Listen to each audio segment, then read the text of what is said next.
Welcome to another episode of Houston. We have a podcast. As we spoke about last week, we changed up our format. Last week we did some reviews of new movies that we have seen. And this week we are getting back to our kind of more fun segments that we have. I guess I'll call them shenanigan episodes as we come up with some new idea to talk about movies. On this episode in particular, because we're deep into the 2020 coronavirus quarantine and we're all a bit down in the dumps a bit, we thought what better way to boost our spirits than watching a bunch of miserable disease movies. So that's what we've been doing with our time. We've been watching about disease and seeing people get infected. And now we are here to rank those movies. And to do that, we have brought in an expert. So Mena, you were here last episode. Welcome back. Thanks for having me. So you are, I guess, particularly passionate about this subject, and you're excited about watching these movies. So how about you tell us why? Yeah, so the reason why I'm so excited to do this, and again, thanks for having me on the show, is really my background, what I've been in school for the last 7 years, graduated last year. So what I've been in school for is infectious disease, and I actually give kind of talks about infectious disease and things like that. So I guess just to give a little snapshot of my educational background, I did my master's at the public health lab in Ontario. So I studied epidemiology and the infection of this one bacteria called Legionella pneumophila. So it causes like a respiratory disease, kind of like COVID-19.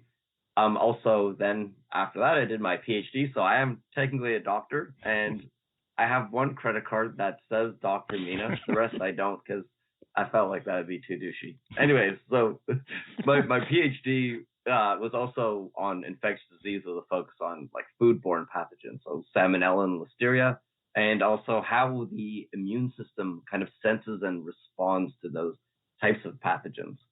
So infectious disease is something that I'm really passionate about, and actually right now in my current job, so I work at a healthcare investment bank where I'm one of the science technical leads, where I basically evaluate the technology that these biotech companies or pharma companies bring in to see how good it is. So the reason why I'm particularly excited about this podcast is I am hoping to talk about, how legitimate the science is in these movies. And given that I do this kind of for a living, not all infectious disease related, I think this should be a lot of fun, and I can kind of share, that process with you a little bit.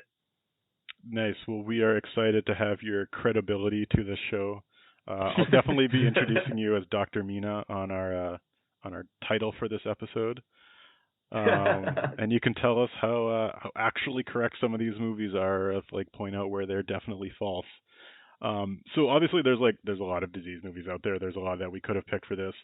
We went with 10. I don't know if I'd say that's like the top 10 disease movies, but we felt like movies that provided like a variety on the type of infectious diseases that you see in movies. So those 10 movies, which you'll be ranking, I'll just list them out here. So we have Outbreak, Andromeda Strain, Quarantine, Contagion, Blindness, World War Z, 28 Weeks Later, Rise of the Planet of the Apes, 12 Monkeys, and Cabin Fever. And so you're going to be counting down which of these you felt were best based on criteria that I'm not yet aware of. So how about you share what that criteria would be?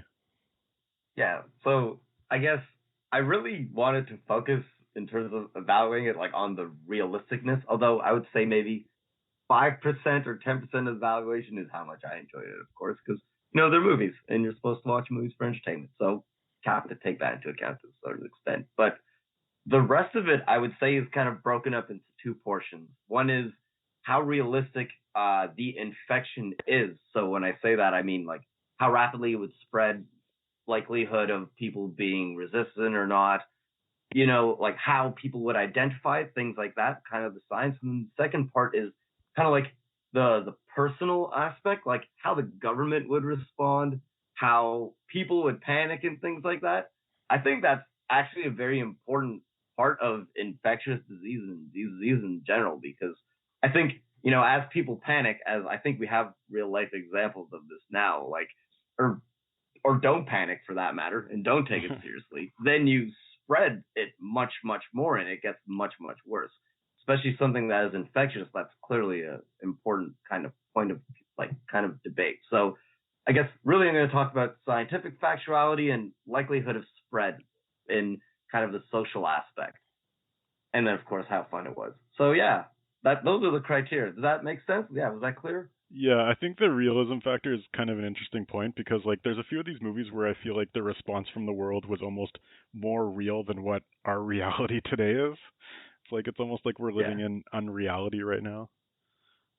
Oh yeah, I totally agree. That's kind of why I wanted to talk about it too, because I'm also curious, like, you know, what you guys think about the government response to some of these infections in the movie, because yeah, I mean sometimes it makes no sense, and sometimes it's like what you would expect, but yeah, we'll get to that I guess as we go through them. Also, I forgot all I can say about that is that I'm glad we're not dealing with the rage virus from 28 weeks later, because judging by our response right now, we would not last 28 weeks, 28 hours. Like, it's my right to be rage if I want to be. It's my God-given right to be enraged. God wants us to be raged. That's why He sent it. Oh jeez. Anyways. Yeah. So. All right. Go ahead. Well, yeah. Let's jump right into it. What was your number 10? Yeah. So the one that I thought was. Sorry. Before we get into it, maybe we should list the actual I did already. Oh, you did. Sorry. Yes. Wait, did you? Oh, you did. Yeah, you did. My bad. That's okay. Yeah. So the number 10. So the worst one in terms of accuracy, which I mean maybe you can kind of already guess what this is 12 Monkeys, for several reasons. One, time travel. I mean, I think that kind of speaks to itself. Two, like they don't really talk about how this virus is spread, but somehow it decimates the entire world and they're forced to live underground. Then it just doesn't make sense to me that people, like, how would a virus just not go underground? Quite frankly, viruses don't care. They will go wherever their hosts are. It makes no sense. Yeah. So I mean, I think that kind of pops off. And in terms of enjoyment, like, I mean, I did kind of enjoy it, but really it's because I'm a Bruce Willis fan and I just like seeing him do stuff. But I think time travel kind of seals the deal in terms of least amount of realisticness.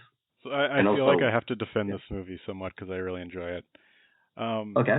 So I guess like it doesn't speak about how the disease came about, but that's not to say that it didn't exist. It's just not part of the movie. And just for me, I was kind of confused like how we were going to talk about this, because like there's some movies where the topic of like talking about disease and like the science is like the main focus of a movie, and then in some elements like this, it's kind of just like a side element. And so like they do have some very limited elements of like how the disease came out. At the very end, there's like the guy who actually spreads the virus is walking through airport security. He has like the vials in like his suitcase and the proper paperwork to carry it, and then he opens it up and it's like scentless. Like how much accuracy does that have that someone could like carry these onto an airplane? Yeah, like none. You would need more paperwork than that in this day and age. Like you would think if someone walked in with vials like that would raise some red flags. And they're immediately just like, open them up. I mean, even without your education, Mena, that seemed like very unrealistic to me. Just like, oh, he has these vials in like this suspicious case, and he's just like waving them around, opening. Oh, smell this. Yeah. Also, and for the record, look dangerous. Yeah, I mean, you're right. I don't think we need to qualify that statement. The thing I was gonna say too is like he just has it in like a glass, like, you know, it's like a glass containment thing. Like that could easily just break while he's walking. Like that is not the way you're supposed to transport something if you have a coordinated bioterrorism attack. Which is why it just doesn't make sense that it would just wipe out most of the world except for like prisoners. He which also live has, like, underground. Like he has 4 vials. Why do the prisoners survive? Like how did this happen? Also, he only has like 4 vials, but he's going to like 8 cities, so I'm wondering how he was planning to distribute that. He's like holding one as he runs through the airport, like from one city, and then he goes back onto the plane holding it like a torch. It's like the Olympic torch of death. But then like the second part about like it not going underground, like the way I interpreted the movie was that like they had built these like tanks or something, like sealed areas that they had like built underground. So it's almost like having like an airtight lab, just it happened to be underground, not that, oh, the virus doesn't penetrate the earth. Sure, I agree with that. Although, I mean, if it was sealed underground, like they did not, like scientifically, did not look air sealed. It was dirty. There's like rusty metal everywhere. Like, yeah, it's not scientifically sanitized. Off the mark. but I did enjoy the movie. Like, yeah, I mean, I still like the movie. But yeah, how about their procedure for like sending people above ground and like disinfecting? Was there any accuracy to that?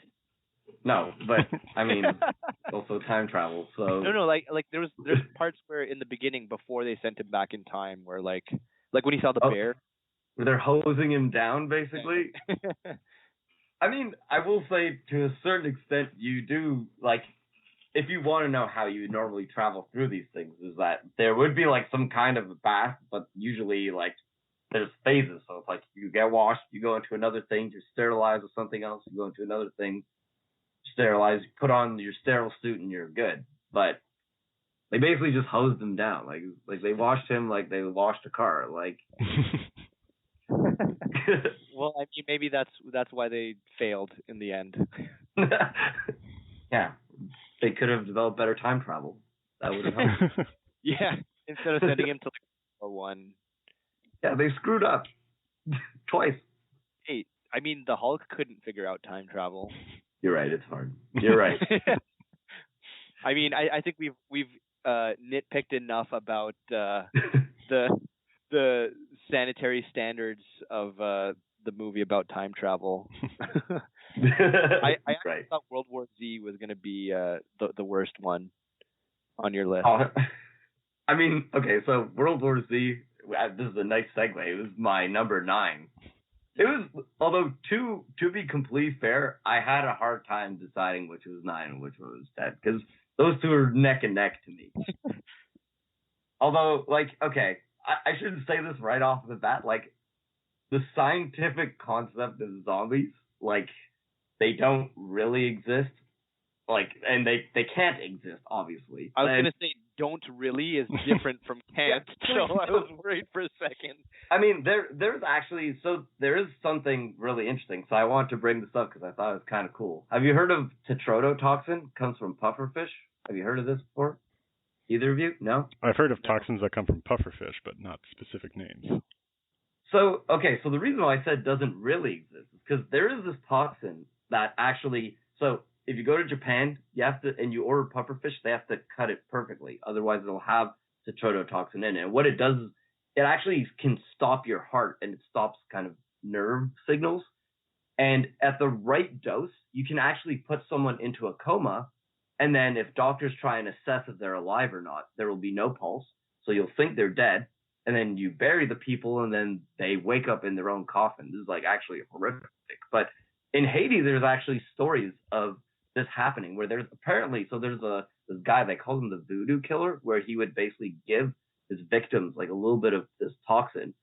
They would bury them, and then he would basically undig their graves and keep them as prisoners. And it's really like fucked up, but you can create a zombie in that way, in the sense of they are being proclaimed dead and their heart is stopping, and then they wake up. So that is the exception. They're like mentally the same, right? Yeah, I mean, they probably would. I would expect some sort of brain damage, but they would be able to walk around and probably still have some memories. So this guy, he poisons them, has them like pronounced dead and put into a grave, and then digs up their grave and takes them prisoner. Why not just poison them and take them prisoner right away? Because then they're missing, right? Then no one would ever know that they're gone. I guess. No one, like, if you poison them and they, and they're missing, then people are going to look for them. That's why it's so diabolical. There should be a movie about that. Really? Yeah, I mean, I'm surprised there is a movie about that. And I would rank that like number 1 in terms of accuracy based on real events. Anyways, okay, so yeah, back to World War Z. So zombies are why I don't think it's accurate, of course. But also, in terms of zombie movies, which, there's tons of these infection zombie movies like Resident Evil. These are like these super zombies, which after a bite, they're like instantaneously like given like 1,000 pounds of steroids, and now they can like smash their head into cars and feel nothing. Like, like this concept of super zombie like is just insane. It makes no sense, of course. And the way it's spread like through bites, maybe that's probably the one part that I think could make sense, like rabies spread through bites. The one thing I do want to talk about maybe quickly is the way they cure it. Like cure it. Wait, but before we get, actually no, just go into it. Do you have? Yeah, I mean, no, just go ahead. If I'm rambling, please stop me. No, this is my favorite part of what we're going to talk about for World War Z. Yeah. So please, so I do not understand how you cure a disease by giving someone Ebola, and also how is this guy just walking through it?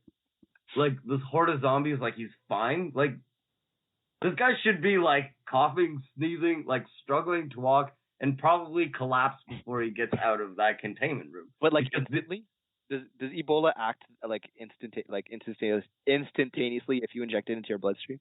If you were to inject that straight into your... So, I'll tell you something specifically about Ebola, is that it infects the cells that are lining your blood vessels. So, the reason why you get this hemorrhaging is because it's infecting all those cells, and then your blood vessels essentially just leak out everywhere.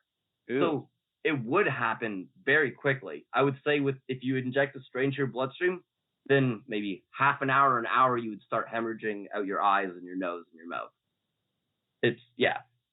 And also a lot of those diseases that like scarlet fever, those things, like they would kill you pretty quickly if you inject it into your bloodstream. Not to mention, because I study immunology, what actually happens when you put something into your bloodstream is you get a very, very strong immune reaction. And then it's kind of like a very, very strong allergy. And then you'd go into a coma very quickly because of that. So would he not have made it the walk from the lab to the other? That would happen within minutes. Would he have been able to reach the Coke machine for his little commercial? Yeah, like, oh, God. I didn't even want to talk about that. Like, I wonder how much they got paid for putting Coke in. So, speaking hypothetically, it was a viable option to infect yourself with Ebola to make yourself invisible to zombies. Like, well, no, hold on. Let me finish. It's like a 2-part question, because one, I have an issue with. I mean, there's plenty of things to have an issue with, but there's one, like, it just suddenly makes zombies or infected people invisible or it makes you invisible to them, like they can't see you. I don't think I don't think there's anything on this planet that work. Like, it just doesn't work that way. And also, considering like they used that strategy for like the war the war that they eventually fight, there's like a little montage. Like, I didn't understand how could people like theoretically inject themselves with infectious diseases and then like go out and fight and then come back and then give themselves the cure like over and over again? No. Like, I mean, okay, the one thing I think that they came up with that I thought was creative is there is precedent for like a virus or some kind of pathogen not wanting to infect an unhealthy host. Like, this does happen in some cases. In fact, so another zombie example is this fungus called cordyceps, which I don't know if you heard of that one, but it infects your brain. Right. So that fungus is actually kind of smart in that if there is hosts, so insects that are like kind of diseased already, it will not infect those ones. It preferentially doesn't infect those ones. So that makes sense. But to infect and give the cure and infect and give the cure, like, that would not work. It wouldn't work once. And I mean, would even it make it worse? I mean, like maybe the zombies wouldn't kill you, but then all your soldiers would probably just like collapse and have seizures within minutes. Like, yeah. In terms of like being blind and them not seeing you, like I mean, I don't know how to comment on that. Yeah, because like you said, it works on like a cellular level for some things, but like just making me blind to what's in front of me, like I don't think that's possible in any way, shape, or form. Yeah, I mean, I don't think so. It's a fun movie though. Yeah, I mean, I like the action in it. And the coordinated zombie ladder to reach that wall. And yeah, like Fireman. Yeah. I like that. Although, yeah. Not it's all in service of something cool to look at. Yeah, sure. Can you forgive it for just being an enjoyable movie, or is the science just unredeemable? No, I mean it is completely unredeemable. Even the subtle details in that movie that are scientific are like just complete bullshit. Even like, for example, you cannot put a virus, like, you know, they had it in a walk-in fridge. That stuff is not stable in a fridge. That should be frozen. There's a reason why you freeze those things. It's just, you know, preserving it longer. Like, that makes no sense. Nothing in that movie scientifically to me made sense. So it got like 0 on both those. Also, I guess the social aspect, which we didn't really talk about, is how organized the world was.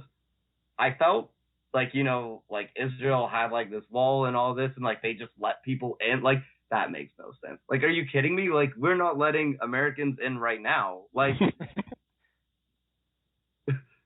yeah. And like, I mean, I kind of found it believable that North Korea would take out the teeth of all their citizens over a week. True. That might happen. It just without even like a reason. No zombie apocalypse. Yeah, I mean that was kind of fucked up, but probably effective if there's a zombie apocalypse transmitted by bites. All right, so we've gotten past the Brad Pitt movies. What's number 8? Yeah, so okay, number 8 is also another zombie movie. Although I also really enjoyed this. It's Quarantine. So I forgot the name of the actress, but she's in Dexter. Plays Dexter. Jennifer Carpenter.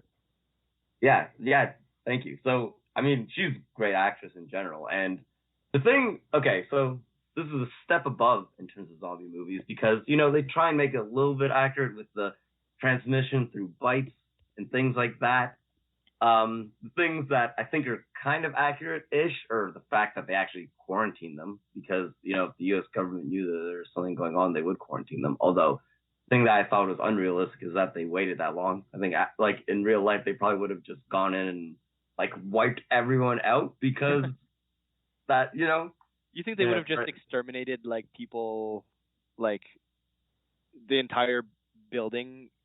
I mean, maybe. Or if not exterminate them, like pull all the people out and like bring them somewhere where they can. Like a black site and just. Yeah, probably. I mean, damn. I don't. The U.S. government does some interesting things. I don't. Like I should have you on with Colin. I mean, I just can't see that they would leave them in a building to kind of just fend for themselves and let it play out for X number of hours. Especially because at the end, spoiler, like they all die and turn into zombies, right? So what are you gonna do now? Like they're still there. Like you gotta do something. Yeah. Maybe they feel bad about killing them at that point. Maybe. Or not as bad. That's a curious kind of trend that shows up in these kind of like disease movies. Is like in the movies, it seems like the government after like 30 seconds is like, all right, let's just nuke the town, and it kind of makes you think like current circumstances in the world. Like, I wonder if anyone was thinking like it never stayed in one spot long enough to say like, okay, if we can solve the whole problem just by blowing up the city. Although like I know it was like concentrated in China for like a little bit, and it's like I wonder if that ever like what contingency plans crossed the Chinese government in those situations. Yeah, like I actually do wonder what they did in Wuhan. like in the early days of COVID-19, because China cleared out the infection really, really fast, which just makes me wonder what sort of human rights violations they committed. Like, I don't just, like, if Wuhan is kind of ground zero where it's propagated from, like, for sure they quarantined that entire town. Like, for sure. Especially China, which is not known for a place with civil liberties. Like, it isn't. But, yeah. So quarantining is one thing, although I think they would have wiped them out. Some things that, maybe to digress, I think the movie actually did kind of well is there was a little bit of a delay between the bite and turning into a zombie. Not 12 seconds of... I mean, sure, it wasn't much, but it was more than World War Z, where it was probably 12 seconds, where theirs was maybe 12 minutes. But, yeah, and they tried to rationalize it as rabies-like virus, so... Well, they kind of changed their minds throughout the movies because, like, for some characters, like when the little girl bites the mom, it takes like a couple minutes, and then like other ones, it's like half an hour. Yeah. Yeah, I mean, no, Hollywood, like that's fair. Yeah, I mean, you're right. They do change it throughout the movie, and yeah, I mean, for the record, if someone has a broken foot, so you know the scene with the firefighter, like if someone has a broken foot and they're bleeding profusely out, just to make it clear, a zombie, like this could not happen in the real world because you need blood to circulate in order to have like a muscle contraction. So you cannot move like that. Yeah. But of course it's a zombie movie. But can you walk like if you have, back. So like when he walks out, like the firefighter has like a broken leg and he's saying like he couldn't actually have the muscles to walk. But if he had like if he's missing the muscles from the lower half of his leg, but he has the upper half, would he still be able to like limp around on it? I think eventually just to be clear, in your blood there's a few things you need to have muscle contraction. Muscle contraction is important for movement. Those things are oxygen, and indirectly there's a chemical called ATP, which is important for the actual muscle contraction, right? If you're bleeding out your leg, eventually you're going to lose all that blood and you won't be able to contract your arms because it's all connected, especially those kind of blood vessels in your leg. Like those are some of the biggest blood vessels in your body. Like mine's your aorta, which is in your heart. The ones in your leg are pretty big. So no, I don't see that happening. Although maybe crawling and like that, like for a few minutes, sure. But like him breaking his leg, bleeding out, and then like, you know, literally 45 minutes later in the movie, like him still doing that, like, yeah, not feasible. But that's just me being critical of zombie movies, which is maybe not fair. I appreciate this level of scientific detail that is more in the entire hour and a half episode that we did on quarantine last time. Is it? Sorry, thank you. I mean, you're welcome. It's a good different perspective compared to the nonsense that we would focus on normally. Well, I mean, different perspectives for sure. Yeah. You should, if you think that was interesting watching Quarantine, Mena, you should see the Spanish version called Rec, and the progression of those 4 movies, because it turns into like a religious thing, like demons versus, but then switches back to like a virus. You should listen to our episode and you'll know all about it. Yeah, I haven't seen your episode on quarantine, so I will check that out. Rec 4 would have been interesting for this conversation because it was like quarantine on a boat. Yeah, that's true actually. What's next? Are we on 6? 7. 7. So yeah, number 7. So going with the theme of zombie movies, and this is the last zombie movie in the 10, I believe, is 28 weeks later. So, okay, I will say this. I actually really like this movie, though. Like, in general, maybe just me and liking zombie movies and, like, kind of the science and, like, humanity aspect of it. But I like 28 Weeks Later because, one, the concept of it actually being an infection, and then the guy who's, like, you know, in his house with his family and he leaves, and then I guess the way I interpret it is he's the one that brought it to the colony because he eventually turns into a zombie X number of weeks later, right? that was kind of cool because in a realistic situation, like if there was an infection, like it could be dormant and then kind of wake up that way. Although then it reinfecting everyone else and spreading that fast is maybe less realistic. So that's not how it happened, though.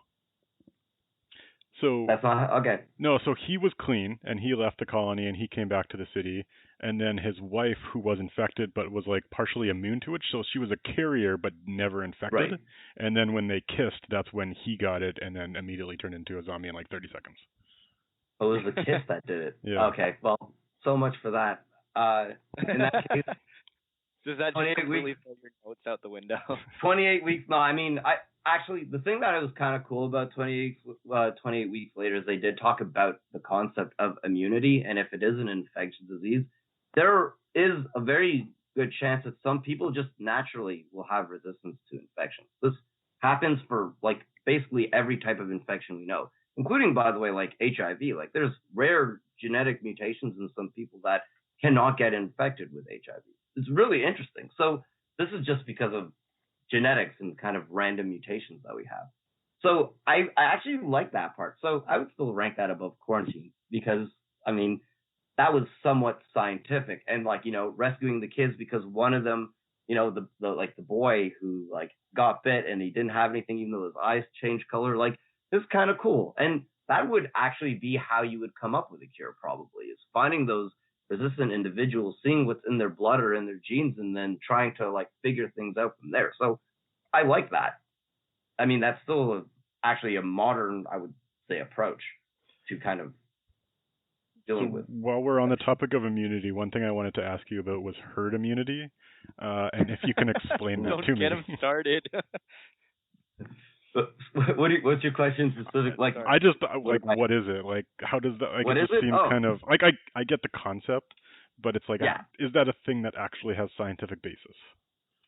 So, okay, yes, there is a basis to it. So it's not like it's complete bullshit. But the concept of herd immunity is, so think of like, you know, a herd of cows. So let's say a few cows leave, you know, their circle. Some of them get something, bring it back to the main herd, and then everyone gets infected, right? That is a normal scenario. The concept of herd immunity is kind of like, let's say 20%, 40%, 80%, whatever, of that herd of cows is vaccinated. Then when they go and come back to the herd, because they're vaccinated, in theory, they won't give it to the other people or other cows.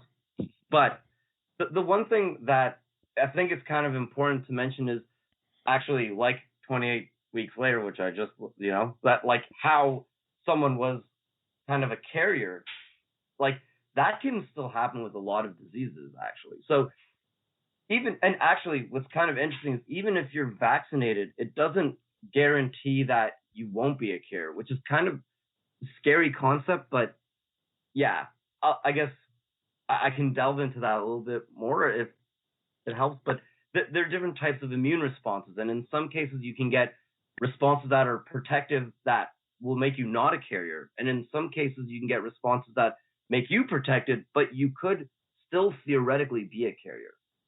And there's different antibodies that you look for to check for that.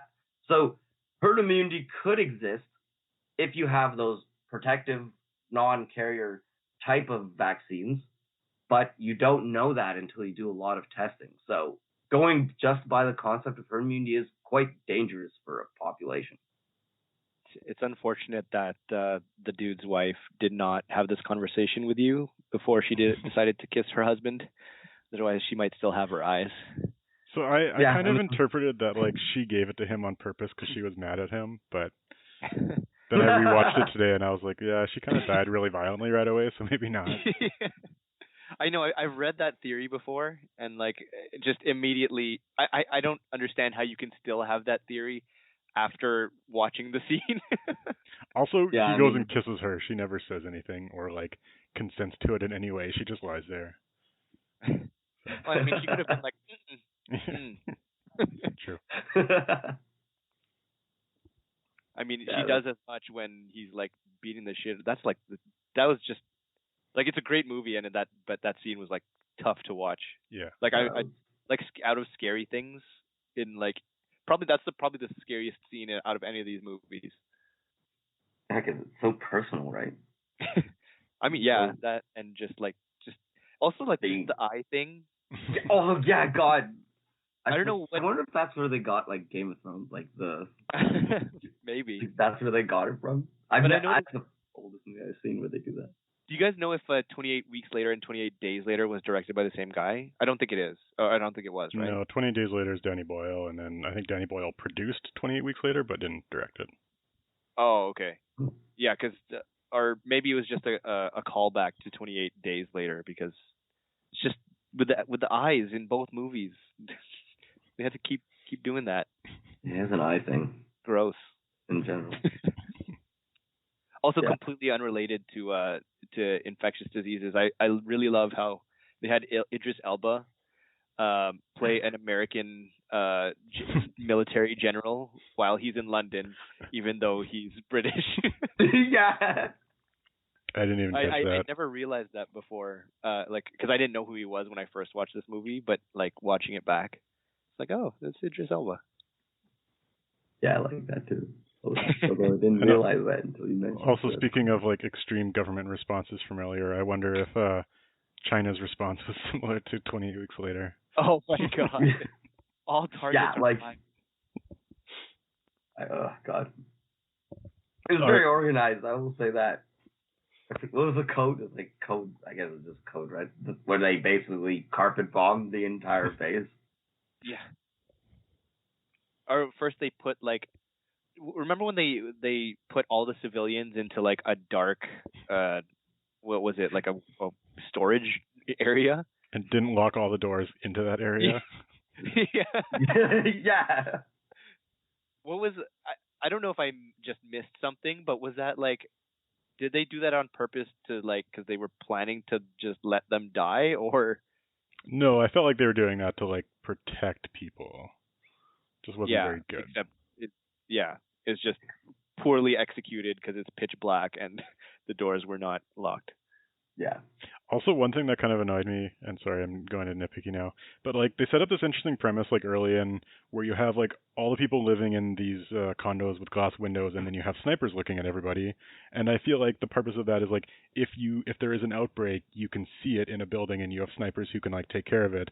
But then like when they go code red, they immediately kill the power to all the buildings, so like snipers would not be able to see into the building anymore.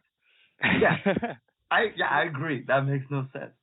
Just even aside from that, the fact that they killed the power so that they just can't see anywhere, like it doesn't help anyone but the zombies. Yeah. Yeah. So Idris Elba should not be in charge of any quarantine situation. All right, what was number 6? Yeah, so number 6 was Rise of the Planet of the Apes. Yeah, so switching from zombie movies. I mean, okay. The reason why I rank this number 6 is that, they have this drug that they're trying to make, which actually, I would say, using a virus to deliver things actually is something that we do right now. We're developing, gene therapies to, deliver genes for people that don't have a functional gene using viruses. So that makes sense. However, the fact that a virus would, cause this effect in humans and basically cause almost extinction or eventually extinction of the human race and make the monkeys smarter, this seems like something that you should be able to figure out much, much earlier on before you start injecting monkeys. For the level of sophistication that facility had, the level of foresight did not match even remotely. You can actually do some tests to see how toxic that would be in humans. And you can do that pretty early on in some other ways. But how do you do that without testing on humans? So you can check for genetic So I'm going to make up a story, but let's say that the virus was killing people because it was just infecting all the cells in the human body. You can grow cells out from cell culture and see if it's infecting those cells.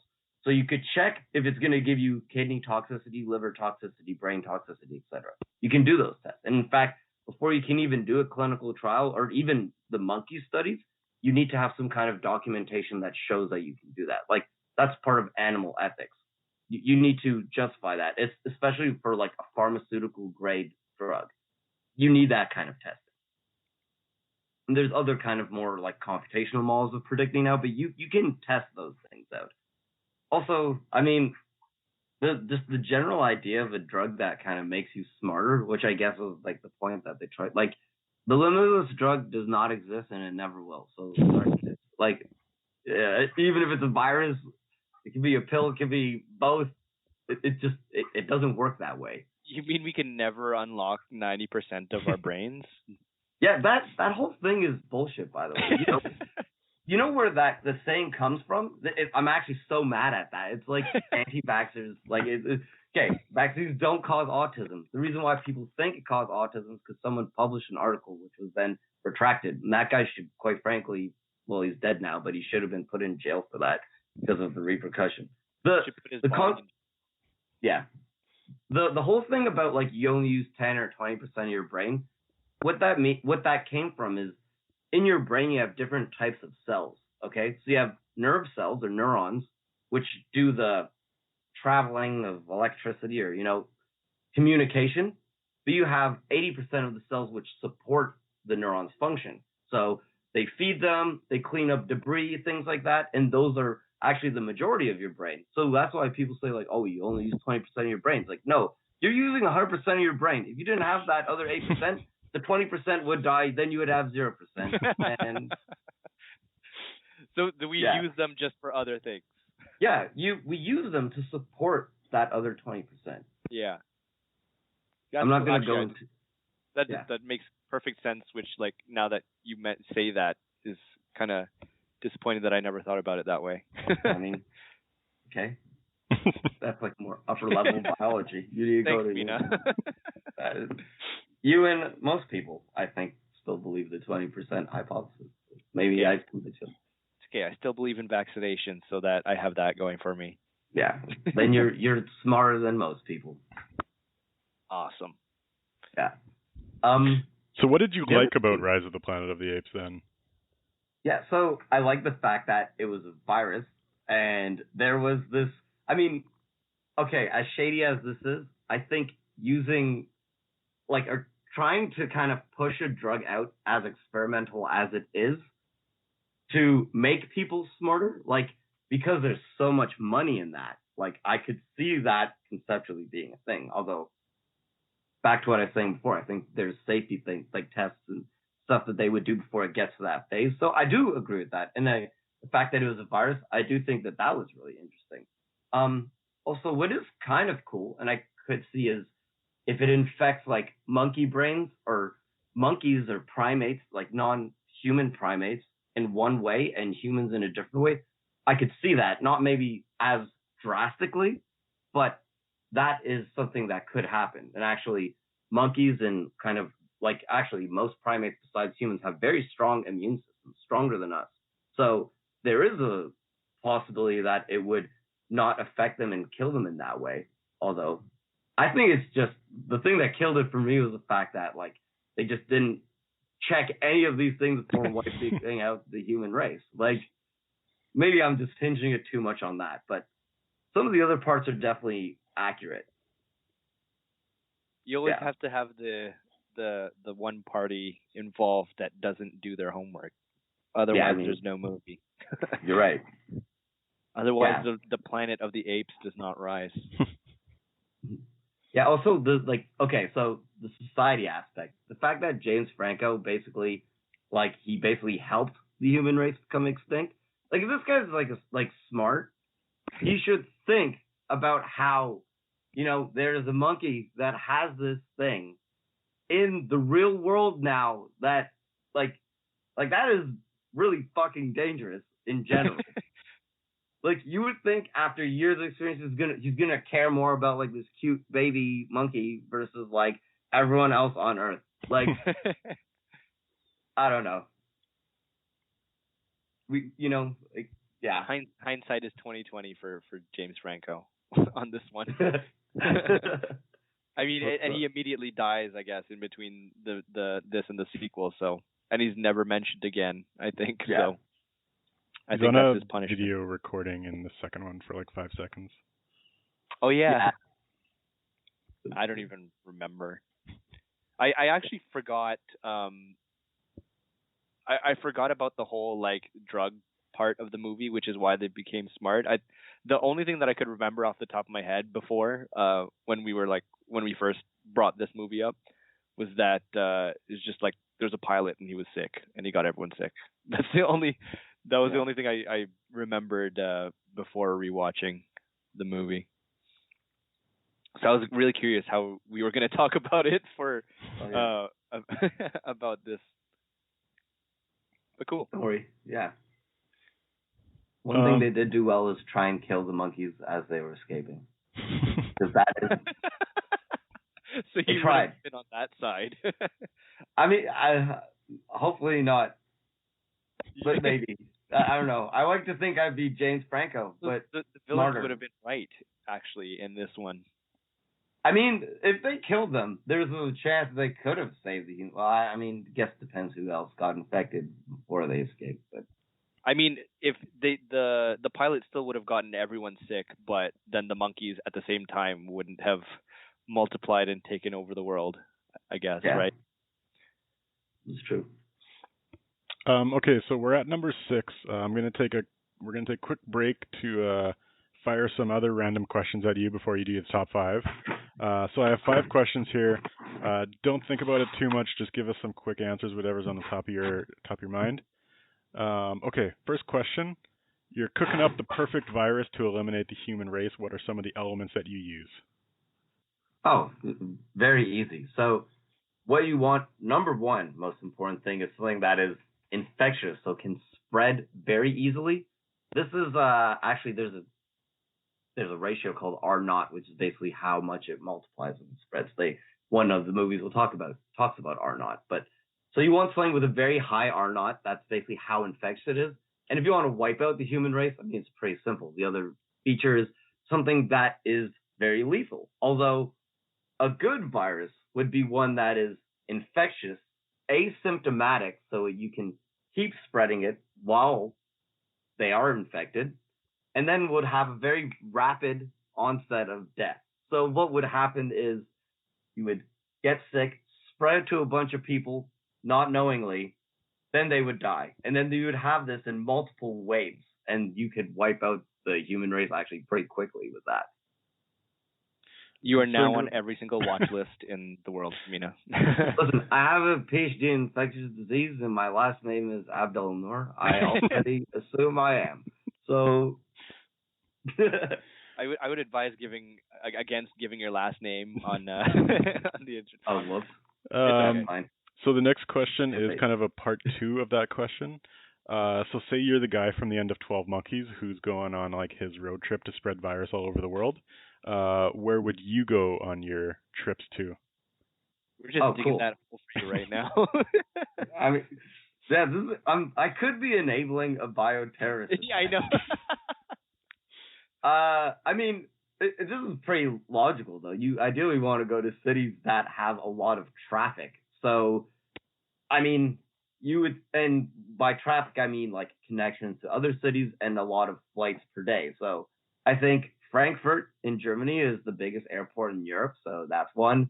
Hong Kong is another, and actually, if you notice, like Hong Kong and like China, where there are a lot of busy airports, like Beijing, for example, that's actually where a lot of quote-unquote pandemics or like, infections that spread to the rest of the world, at least, they come from like those areas. Hong Kong especially because that's like a kind of hub for international travel and finance, so you could get a direct flight from like North America to Hong Kong in some cases. Well, it's a long flight, but you could do that. Just to be clear, we're framing this as where to avoid in the event of a pandemic. Yes, not where to avoid. Oh, whoops! I should have. So in that case, it's okay. I made that clear for the FBI for legal reasons. Okay, next question. So of all the scientists on all the 10 movies that we watched here, which one would you most want to be coworkers with? Ooh. Oh, okay, so Lawrence Fishburne from Contagion, like, he's just great. I mean, he thinks about it from kind of like a human aspect, which I would argue a lot of scientists, they kind of forget about that completely. So, like, he's trying to support his staff saying, like, are you okay? Like, there's that one scene where I forget the name of the other doctor, but she's in the car and he's like, are you okay? Like, have you slept? Those things are, like, important. If someone's sleepy, they're going to get sick or they'll make a mistake or spread it.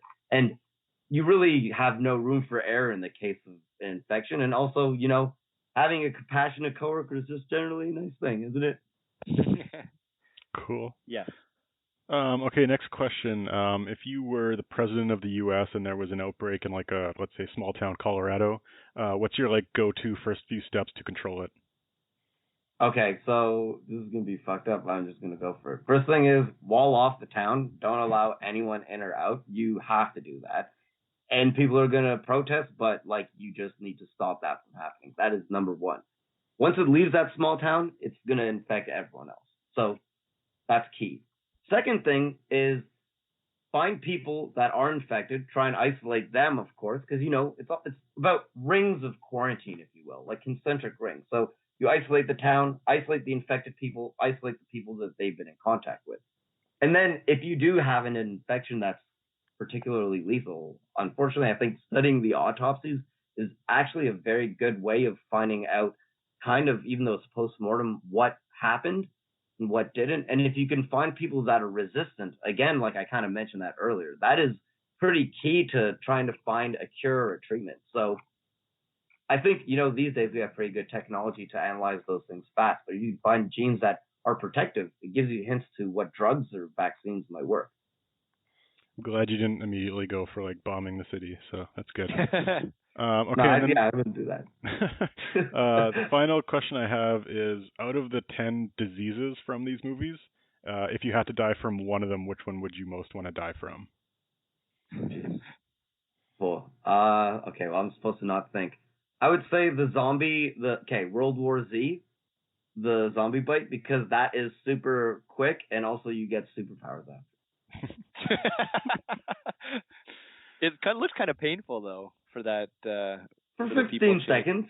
I mean, I would argue you'd bleed slowly to death in several other cases. So, all in all, I felt like that's probably the best, to each their own. Yeah, that's fair. I would have opted for the Andromeda strain where you just drop dead. You could also go blind instead of dying. Which is also an option on the table. I totally forgot about that.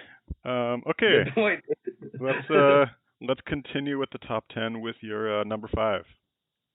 Yeah, okay. So number 5 on my list is so cabin fever. So this is actually kind of an interesting one because cabin fever it's essentially a movie about like a flesh-eating disease. So, as the name sounds, like their skin kind of decays. And there is kind of cases of this actually in humans. So there's a disease called necrotizing fasciitis. You can Google this, or I'll send you a link after if you're really curious. I don't want it. But what it basically is it's an infection by a bacteria, and what happens is it gets into wounds typically, and what that does is it causes a very strong like autoimmune reaction. What I mean by autoimmune is like your immune system essentially attacks yourself. So that and it is quite painful and actually has a fairly high mortality rate in some cases. So this is kind of, in that sense, while it's obviously dramatized, is somewhat realistic. Although the one thing that is not realistic is how it spreads. So it spreads through kind of contact into bites, or contact into wounds. So the fact that that kid bit the first guy and gave it to him, and then the rest was kind of spread through, I don't know how. That doesn't make sense. I don't think the kid gave it to him. Was it the water? They actually water. Yeah. Okay. So I wasn't sure if but other people were in the water and they didn't get it, right? So I think it was like the specific water reservoir that led into the drinking water. And that's like it wasn't just like the lake. Right, because the girl in the bathtub got it too. Well, I think they were all drinking the water, or like because they would cut to random clips where they would show like a cup of tea, yeah, and so it was just assuming that everyone was getting it because they were drinking the water, except for the one guy who said, "I'm going to drink beer the whole time." Oh, yeah, you're smart. Okay, well, I missed that part. My bad. In any case, like, still, like, there's nothing that you could drink that would give you that disease. So the transmission part, I would put an X around that. In terms of symptoms and potential onset of symptoms, actually, I would say is fairly accurate. So necrotizing fasciitis does actually lead to similar things. And by the way, it has, like, it can start with bleeding in your genitals. So that, like, while there is multiple parts of that in the movie, that is actually how the disease kind of unfolds. Wow, yeah, that was... It's funny that Eli Roth probably just did that because it's gross, and that, or like he thought like, oh, this is gonna be awesome and shocking, and it's actually factually accurate. I feel like he had no idea, or maybe I'm not giving him enough credit, and he did know. I mean, who knows?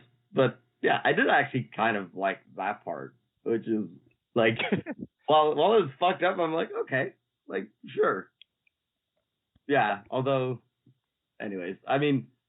So that part is interesting. The one thing I was thinking is kind of weird is like the social aspect. So I guess they're just in like this boony town, and like the people are either immune to this thing somehow, or they just don't like outsiders, so they just decide to kill them. Like, I don't know why that would happen, but I mean, it is a movie and they're boony people, so maybe they're just violent boony people. Like,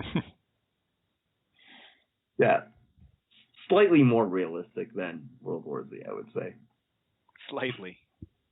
Well, it's number 5, not number 9. So, yeah, that's fair. Yeah, I guess 4? What's up next? Yeah, so number 4. So that was Outbreak, actually. So that was the one with old Kiefer Sutherland's dad. Donald Sutherland. What? Kevin. Oh, Donald Sutherland. Yeah, Donald. Sorry, I forgot his first name. That's why. For some reason, I thought you were trying to describe Morgan Freeman in a weird way. Oh, yeah. I love Morgan Freeman, too, but I don't know. So I like this movie for 2 reasons. One, I actually kind of enjoyed how the story unfolded. Like, it was the U.S. trying to make a virus that was a bioweapon, which, I mean, if you were to get a hemorrhagic virus, it would be from Africa, actually. Like, there are multiple that come from that region, and the fact that it would be transferred through animals or monkeys, also pretty accurate. Ebola, for example, like, while we don't know where it came from, there are gorillas which can carry hemorrhagic viruses. So that part is actually pretty accurate. And then the fact that they just want to kind of carpet bomb the town, or like, this is the theme of just like blowing everyone up. Like, I mean, I could actually see that playing out in this scenario, because that is probably the most effective way of isolating it. But although if there's a monkey out in the wild, which is the whole thing, then like it could go spread to other towns and yada yada yada. That would be bad. But I mean, I do like, in terms of the realistic nature, I think, like, that actually was pretty accurate. Although things that were not accurate is how everyone, so it seemed to have 100% infection rate, which, I mean, maybe it is just a really good virus, so there's that. 2, how quickly it mutated within the same monkey. Like, yeah, I mean, those things usually take some time, like several months to happen. Not like, a few weeks, I guess, which is the timeline in the movie. And also how quickly they came up with a cure, which is like several hours. Like, in case you didn't notice, we still don't have a cure for COVID, so like it takes much longer than that. That's where they had anti-serum stored, which, yeah. That's where I was I a bit don't know. surprised that this was number 4 on your list because, like, yeah, it's like it's all scientists, so like unlike some of the other ones, like the science is actually the main theme of the movie. But then it's like, oh, we got the monkey, we can cure everyone now, and it's like I feel like that takes a bit of time. Yeah. We'll just load it onto a plane and spray it all over the U.S. Yeah, if you can inhale the cure, that would be great. Usually it would just dilute in the air, so that probably wouldn't work. But yeah, I mean, I agree. The cure part was not accurate, but the other parts, I would say, they actually did a fairly good job. And even the snapshots at the beginning where they're showing the different containment levels, like level 1, 2, 3, 4, like I was fairly impressed with how they did that. Also, with like Kevin's, like there's one part where Kevin Spacey's like suit rips slightly and then he gets infected. Like I don't know, is it really just up to like if somebody would tell people that something has gone wrong and that they've been infected? Like, is there a high chance that somebody could just hide that information when you're working in a situation like that? No, I mean, usually, especially so from what I remember in the like public health lab, like if your suit rips, there's like a massive alarm that triggers basically, and like automatically. Like yeah, those things are built in because well, think about it. It like if the person gets sick, they're gonna give it to everyone else, or like the other thing is the way a lot of the suits are made nowadays, anyways, is like they're pretty resistant to just tears like that, like getting caught on a table. For that reason, because that's like how most tears in a hazmat suit would happen. So not realistic, and him being able to hide it also not really likely. Because I mean, how do you like? This virus is gonna kill everyone. Like, what are the chances that they're just gonna let that like be up to the honor system? No, I was just curious about how it would be built in, like the alarm would be built into the suit, like how it would detect. So yeah, cool. The way it basically works is like you take showers or whatever as you go through, and then eventually you suit up, and then there's something that's hooked up to your suit, like your oxygen, basically, if it's that level of like infection, and then you go in, and then if there's something happen, like it will tell you right away because there's a change in pressure in your suit, like within the inside. Right. Yeah. Completely unrelated. This movie, the one scene of the guy in the movie theater when he like infects everyone with his cough that floats around, that is like what plays in my mind every time someone talks about COVID and like opening up Cineplex. That's just funny. The one scene from this movie that just resonated with me. Even before actually we did this podcast, like when just talking about COVID like months ago. In movie theaters. Yeah, that's why like I'll probably never go to a movie theater for until the vaccine is out. Yeah, not for a while. Yeah, but I did like the movie, and I do like Morgan Freeman. It was interesting to see him in like a evil role for once. Not like pure evil, but like he was a little bit more of a bad guy for the first half of the movie. Conflicted. All right, what's number 3? Yeah, so number 3 is blindness.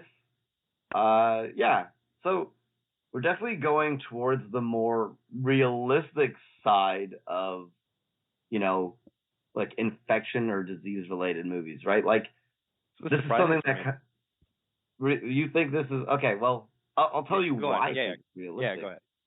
So, one, if it's something that infects your eye, actually, it's really well known that your eye cells divide very, very slowly. Some people think even once a year. So for you to get an infection in your eye, it does make sense that it would take a very, very long time for you to resolve an infection in your eye. That part I actually thought was kind of cool. And then, the quarantining part, like, while they kind of really, like, that was, like, fucked up. It was, like, basically like a concentration camp for the people that are infected. Like, to give them no support, I mean, that's less realistic, although if they're really just scared of the general population getting blind, like, this is kind of like, I guess it depends on who's in charge and their morality. But from an infection standpoint, I could see, like, an inhaled virus that eventually travels to the eye, or a virus that directly infects the eye, being cleared after X number of months and only infecting the eye. Because the cells in your eye are very unique and special in that way. So that does make sense to me, actually. Yeah, and even without a cure. And then just cure, get over it naturally. I could see that, actually. I think there's even some cases of eye infections with amoeba, where things, you don't go blind, but you get a redness. Some of those can actually clear on their own. I believe so. So, I mean, it's possible. Also, again, they actually brought up the concept of someone being immune to it, which I always like, because there's never 100% infection with anything. I don't know any case. If there was, that would instantly be turned into a bioterrorist weapon. Oh, jeez. So yeah. About the eye infections, that's actually pretty interesting because so I had an eye infection a few years ago because it's really dumb, but for my contact lenses, the place that I got them told me that I can wear them 15 times. But I thought they meant 15 times over any period of time. So you meant 15 days in a row, or they're good for 15 days. But I was using them every few weeks. So I would use them for 15 times over the span of maybe a few months. Oh, wow. But I was doing this for the longest time, and I got an eye infection, maybe a year later. So the fact that it takes a while to for the cells to multiply, that makes a lot of sense. I'm living proof out of my stupidity. Yeah. Well, make sure you wear contacts in a row or throw them out. I wear dailies now. Oh, nice. Problem solved. Good job. Thank you, Mena. The doctor approves this message. But yeah, I feel like blindness, they had a concept for a movie, and it was more what if everyone was in a camp and was blind and had to fend for themselves? And it's the science was just what can we tack on to justify this scenario? So if they did have elements of it that were actually based on some type of science, I would say they did a pretty good job, considering probably not the objective of the movie at all. Yeah. It's definitely more focused on the social aspect. So I'm curious, your guys' thoughts. Do you feel that socially that was a realistic scenario? Do you think people would go into wards and team up, and then there'd be an evil ward that does all that fuckery? I mean, I see it as a Heart of Darkness scenario where or not Heart of Darkness, different camps, Lord of the Flies type thing. Yeah, Lord of the Flies. Thank you. That's I wouldn't be surprised if there was a battle over resources, especially if there was no central authority to help divide that up. But I feel there would at least be in the beginning they were trying to have each ward nominate your representative and have a situation. I feel people wouldn't be too deterrent to that because you're in a scenario where you really are helpless and you don't know what you're doing. And I can see it breaking down after they at least try to do that, or there being other ways, not just I don't like you, I'm king now.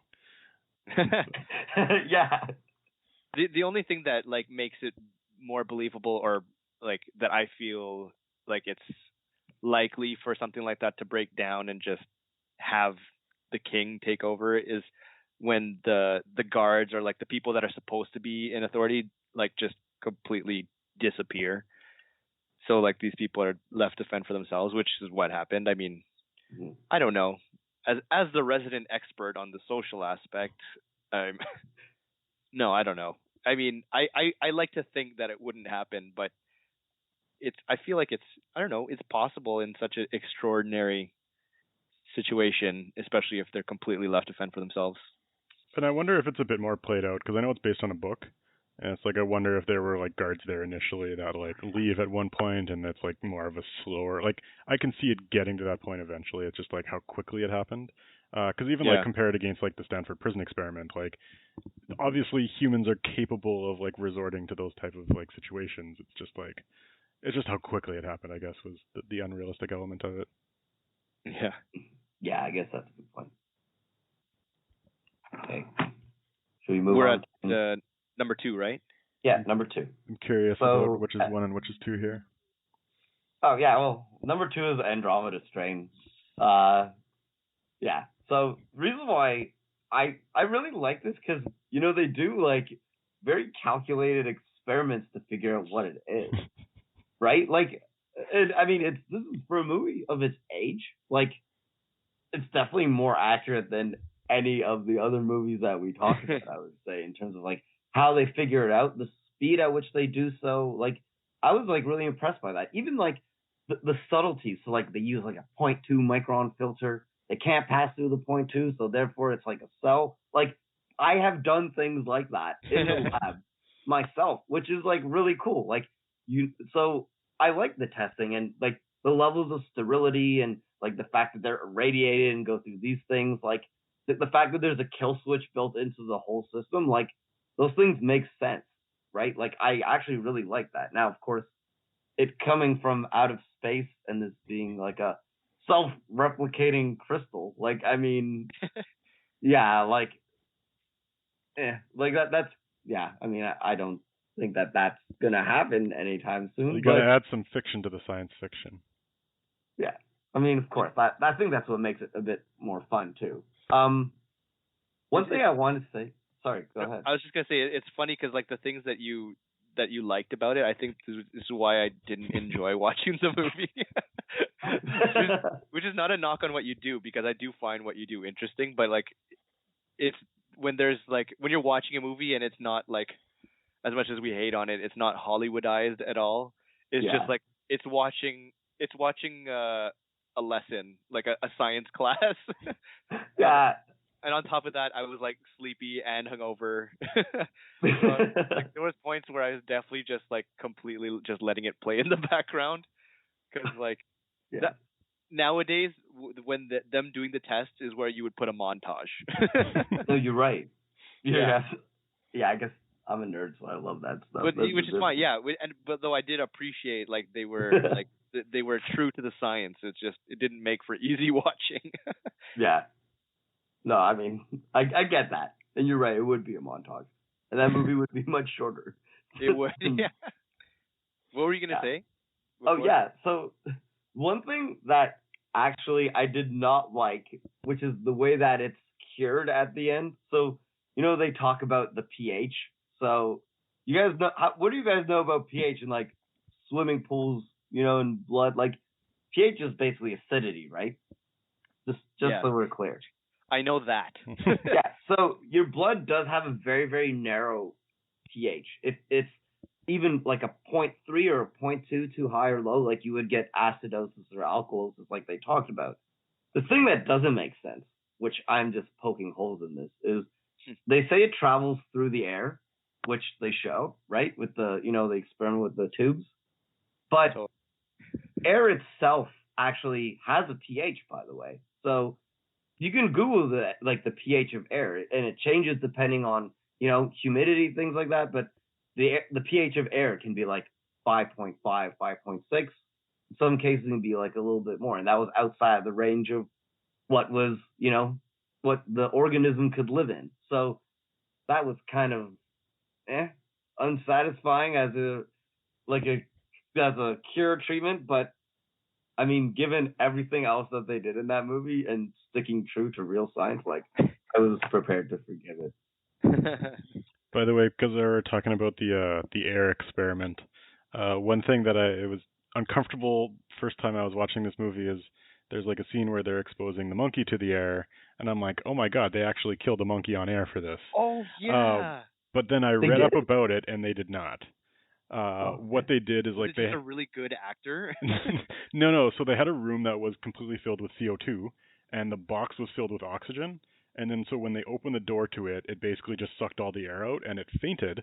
And then there was someone off camera who quickly came and gave it an oxygen tank, and it got back to life right away. Oh my god! So I was happy to find out that the monkey is alive, and it was supervised by like animal people. So.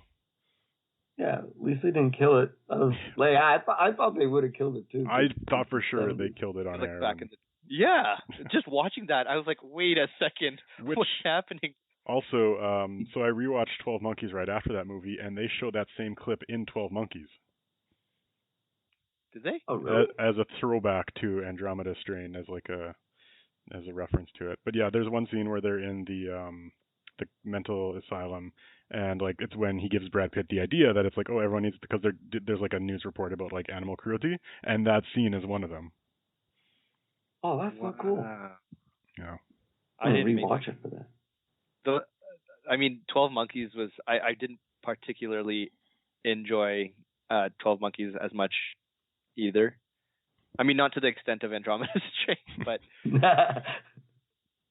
yeah, I missed that. Anyway, quick facts for you. I did like the bit like when they're going through the town.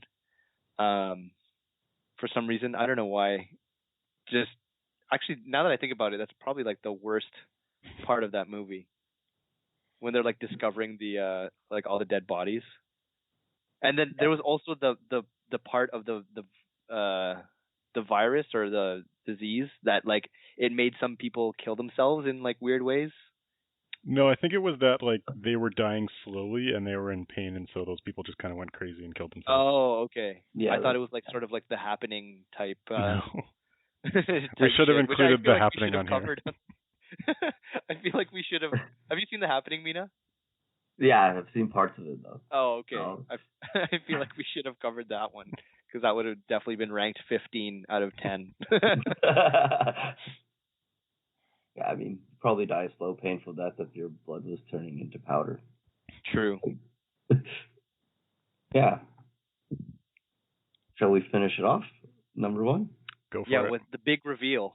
Yeah, well, I mean, yeah, I don't think this is really a shocker to either of you guys. But so my favorite is Contagion for many reasons. Actually, here's a side note, which I think you guys probably didn't know. So when I was doing my master's, there was a scientist kind of in charge of the research department. His name was Donald Lowe, and he was actually consulted for the movie Contagion.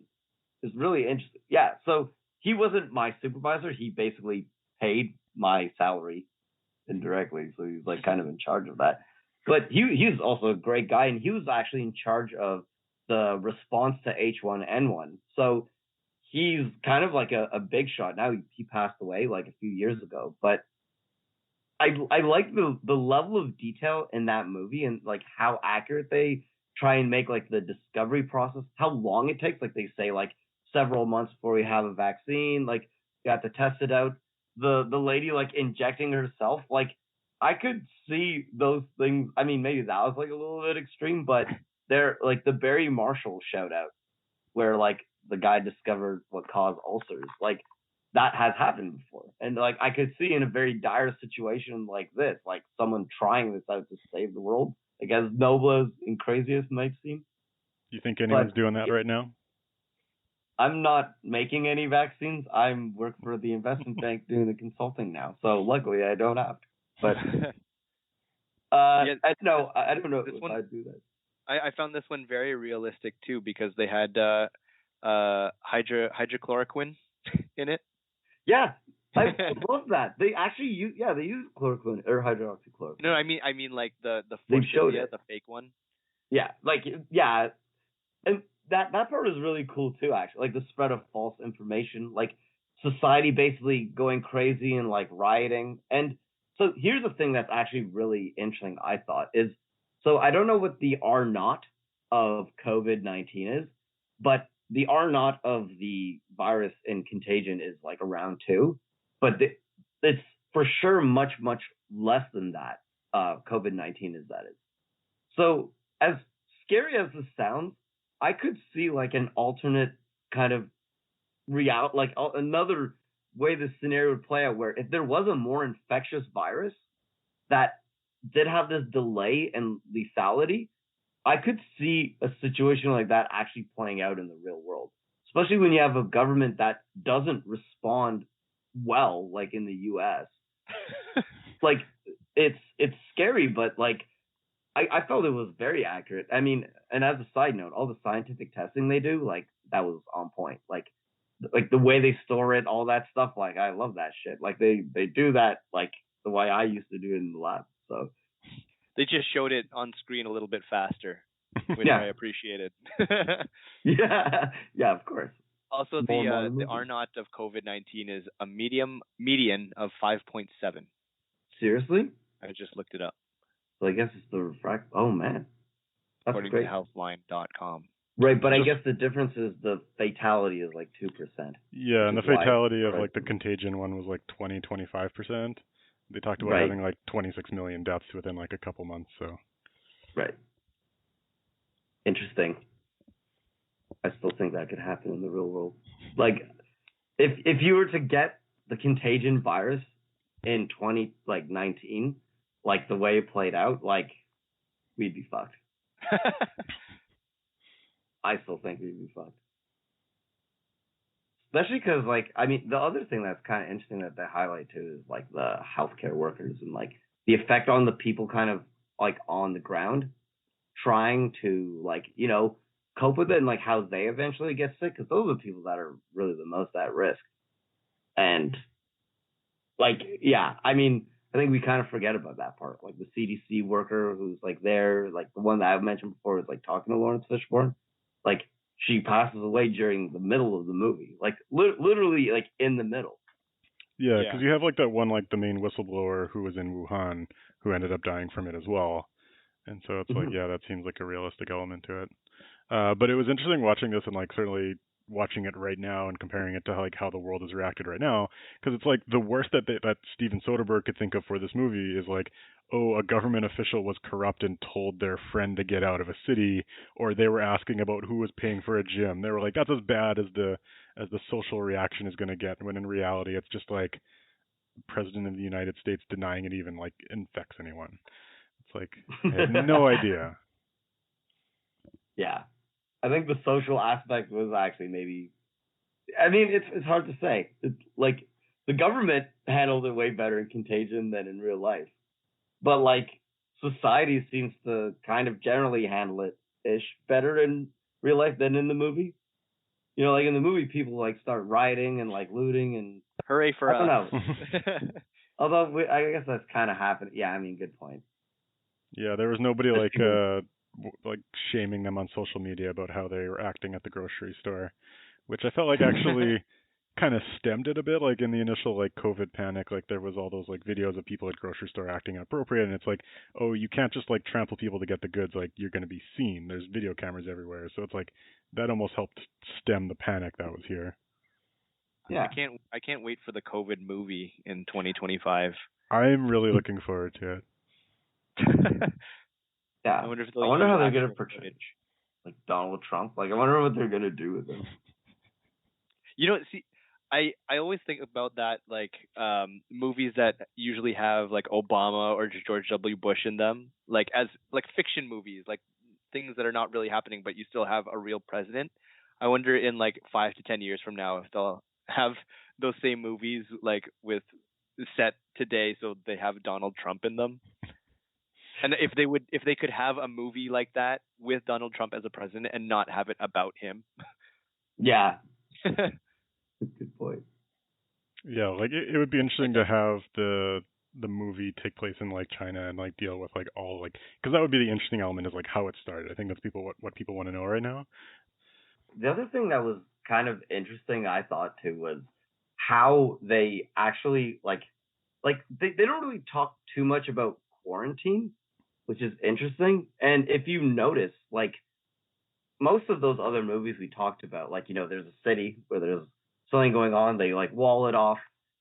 We didn't really do that to the same extent, right? Like I feel like there was more of an honor system in Contagion, which is kind of how it is like in COVID-19. Like if you have symptoms, you know, you show your symptoms, you go, you get tested, you get quarantined off. And that's what they were doing with COVID. And also kind of, I mean, I would imagine that's what was happening in Contagion, while like, you know, details weren't there.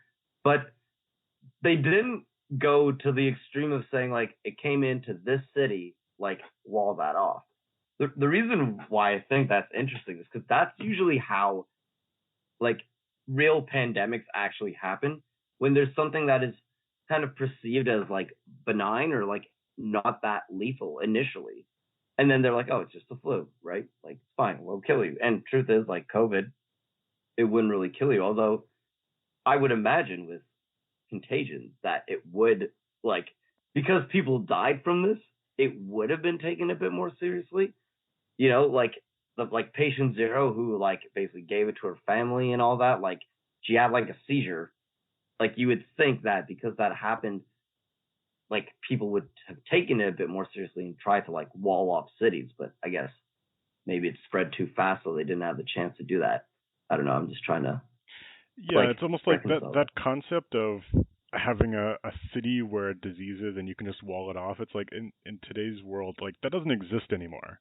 Like by the Yeah, time you notice that something is infectious and is troublesome, like it's already in other cities. I mean, like she got it in Hong Kong, spread it in Chicago, and then went back to her town, so it was already in two other places by the time she died. And it's like I feel like that's why it'll be interesting to go back and see like the whole COVID investigation, because like there was obviously a lot of global attention around Wuhan at that time, but it seemed like at that point it had already spread out. Like it was already in other places before they knew about it. no, that's true. With Wuhan, that definitely was the case. I mean, actually, there's like some like scientific articles about that. How it was first reported, I think, in December in China or January, I forgot. If you actually were to track back based on the number of cases in Wuhan, though, it supposedly actually started in like mid to early November. If you look at how rapid the exposure was, which means that people knew about it for a while and they were in China and they were kind of keeping that quiet, which is, yeah, obviously not good. But obviously, like the first few cases, like it's gonna take longer to spread because there's less people, and then all of a sudden, the more people, then it accelerates like super, super fast. So I can see it being around for a couple months, and people just being like, "Oh, there's a bit of a more dangerous bug," but you don't really have the attention on it. Like I don't know what the warning system is like for identifying something as being a more credible threat than like the average flu.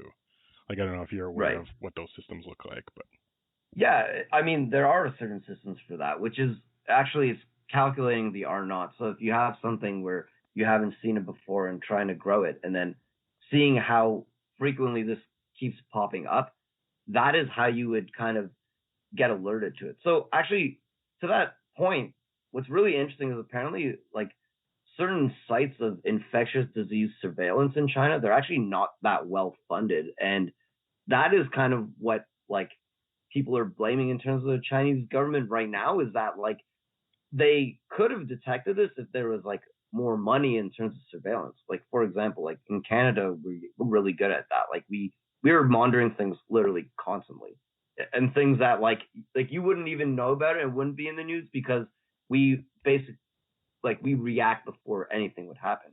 And China's just so big and there's just so many people, so it's much more difficult to do that. So that's kind of part of why that happened, I think. It's I guess to your point, like it's the rate of spread, so how rapidly you see new cases and also how rapidly you see new deaths because of it. But again, because it only kind of kills older people, so those initially thought of that's really why. Um, there was one last thing I wanted to mention, which I thought was really neat that they did in Contagion, which is the whole bat pig thing. Like, at the very end where they show how it's that I thought that was actually really cool because bats, so scientifically, bats have actually very, very strong like antivirus components in their immune system, if you will. Like they have very strong immune systems against viruses. And because of that, they're kind of like breeding grounds for really infectious viruses. Because the ones that can basically leave a bat and go to another organism, the fact that it came from the bat in the first place and was able to infect that bat and stay there means that it's going to be already a really infectious virus. So don't eat bats. No, it seemed like Contagion, like because we talked about before, that like Andromeda Strain had like a lot of science, but it's like nobody wants to watch a 2-hour movie of just science. And I feel like they did a really good job of striking like kind of what the stuff you're talking about, where they did their homework, they did their research to base it in good things, and then they made a compelling human drama around it, as opposed to having one overpower the other. Mm-hmm. Yeah, I agree. Also, Contagion is one of my favorite movies, but I mean, for obvious reasons. I was actually surprised you didn't use that one to introduce yourself. Last episode. Yeah, I mean, I didn't want to give spoilers away. Oh, true. Yeah, steal the thunder from the next one. Yeah, that's fair. Anyway, well, this has been a great discussion, and I'm glad you were able to bring this level of intellectual discussion, which is probably a first in all our 30-some episodes. So thank you for that, and thank you for informing us on this. And I think we are going to end it there. So thank you for... Is there anything you guys are looking forward to in the next month or so? No, sorry, in terms of movies, which is tough because nothing is coming out. Yeah. Pretty much. I am perpetually looking forward to Tenet, although it has been pushed back yet again. Yeah. If COVID had not happened, I would have already seen Tenet. So that's my... I shouldn't say that's my most upsetting news in a summer where my wedding has been downgraded so fast. Well, I heard that they were going to make another Shrek, and then it got canceled. But I don't know if that's a rumor or not. And I love Shrek. Damn. They should... You know what? Now that you mention it, I feel like they should just be cranking out all these animated movies because you can film them. You can create them without being in the same room as someone else. I know, totally. Maybe that'll happen more in the future, but there's a bunch of movies that I'm surprised they're not releasing right now. Like the New Mutants was filmed 2 years ago, and they're trying to delay that, and it's hey, just who's gonna make the first big movie and charge everyone $20 to buy it online? And fuck, I would. I don't care. And then make no money because 2 people will buy it and then spread it to everyone else. I think enough people will buy it. No, I know. But also, on that note, I'm looking forward to being disappointed by Mulan on Disney Plus. I thought it wasn't getting released anymore. Oh, I don't know. I'm speaking out out my ass. It has actually been pulled indefinitely. There is no release date for Mulan right now. Really? Oh, yes. Wow. There's a lot of controversy around that. I'm not gonna get my equivalent of Mena's Aladdin. Yeah, I'm disappointed. I loved Aladdin. It was my story. I was a street rat. And now you're Hulk. Erg.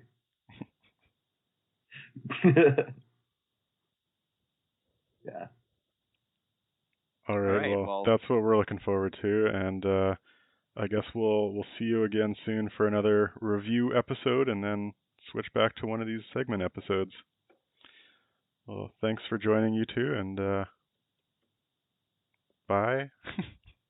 Bye. At Houston, we have a podcast on Instagram. Peace.